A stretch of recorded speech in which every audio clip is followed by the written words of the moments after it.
Hello everyone, welcome to our channel. Happy New Year to everyone.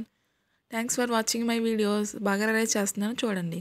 ముందుగా mixie తీసుకొని దానిలో whole garam masala వేసుకొని మనం పౌడర్లా చేసుకోవాలి బిర్యానీలోకి. అలానే ఇప్పుడు ఇంకా ఏమేమి రెసిపీస్ చేస్తున్నానో చూసేయండి. మొత్తం ఇంగ్రీడియంట్స్ అన్నీ మిక్సీలో వేసి పౌడర్ చేయాలి. ఇలా పౌడర్ వచ్చింది కదా, ఇప్పుడు ప్యాన్ పెట్టుకొని దానిలో ఆయిల్ వేసి ఆయిల్లో ఆనియన్స్, పచ్చిమిర్చి, బిర్యానీ ఆకు, సాజీరా వేసి బాగా ఫ్రై చేయాలి. ఫ్రై చేశాక చూస్తున్నారు కదా, జీడిపప్పు, కాజు కూడా వేసాము. వేసి హోల్ ఇందాక పౌడర్ చేసుకున్నాం కదా, హోల్ గరం మసాలా, ఆ పౌడర్ మనకి ఎంత అనుకుంటున్నామో క్వాంటిటీ బట్టి చూసుకొని మనం మసాలా అయితే రెడీ చేసుకొని వేసుకోవాలి.